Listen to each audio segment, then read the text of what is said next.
Israel ने हमला किया ईरान की न्यूक्लियर साइट पर और अब गुस्से से भरा ईरान सिर्फ इजराइल ही नहीं बल्कि अमेरिका को भी अपने निशाने पर ले चुका है।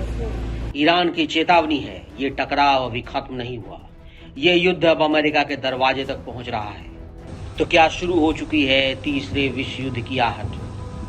13 जून की रात इजराइल के लड़ाकू विमानों ने अचानक हमला किया, ईरान की न्यूक्लियर फैसिलिटी तक को तबाह कर दिया। नेटो और आईएईए को ये पहले अंदेशा था, लेकिन इतनी जल्दी भी नहीं। आईएईए की रिपोर्ट कहती है कि न्यूक्लियर साइट से रेडिएशन लीक हो रही है और स्थिति चिंताजनक है, लेकिन असली खतरा तो अब शुरू होता है। ईरान ने साफ कह दिया है कि ये सिर्फ शुरुआत है। तेहरान की फार्स न्यूज एजेंसी ने सेना के एक वरिष्ठ अधिकारी के हवाले से कहा, हमारे जवाबी हमले जारी रहेंगे और हम अमेरिकी सैन्य ठिकाने भी हमारी रेंज में है। ईरान के डिफेंस स्ट्रेटेजिस्ट मानते हैं कि अमेरिका ही इजराइल के इन हमलों के पीछे है और अब समय आ गया है कि अमेरिका को भी सबक सिखाया जाए। ईरान के पास कुछ ऐसे मिसाइल सिस्टम हैं जो सिर्फ इजराइल ही नहीं बल्कि अमेरिका तक पहुंचने की ताकत रखते हैं। सहाब-3 मिसाइल जिसकी रेंज 2000 किलोमीटर तक है और इजराइल के सभी शहर इसके टारगेट पर हैं। खुर्रम शहर मिसाइल की रेंज 2000 से 3000 किलोमीटर तक है और इसमें भारी वॉरहेड ले जाने की क्षमता है। वहीं सजील-2 मिसाइल की रेंज 2500 किलोमीटर से ज्यादा है। ये 2 स्टेज की मिसाइल है और तेज और इंटरसेप्ट से बच निकलने की पूरी ताकत रखती है।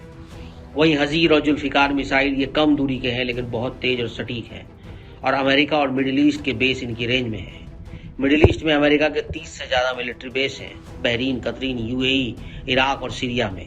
ईरान की चेतावनी है कि वो इन सभी बेस को कभी भी टारगेट कर सकता है और कई बार इन बेस पर रॉकेट और ड्रोन हमले हो चुके हैं, लेकिन अब बात सिर्फ चेतावनी तक नहीं रहेगी।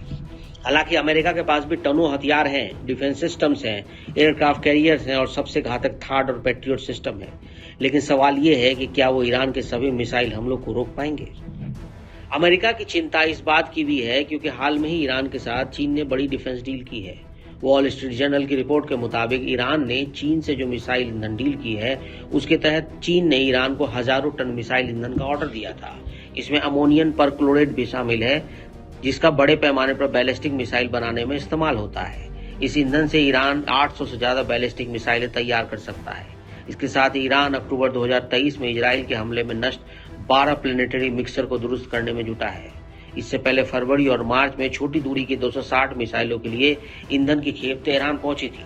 इसलिए अब पूरा वर्ल्ड सांस रोके देख रहा है एक और मिसाइल कब दागी जाएगी, कौन सा शहर अगला निशाना बनेगा। ईरान इजराइल संघर्ष का ये नया चैप्टर अब अमेरिका तक पहुंच गया है और अगर युद्ध छिड़ा तो इसकी चिंगारी पूरी दुनिया को जला सकती है।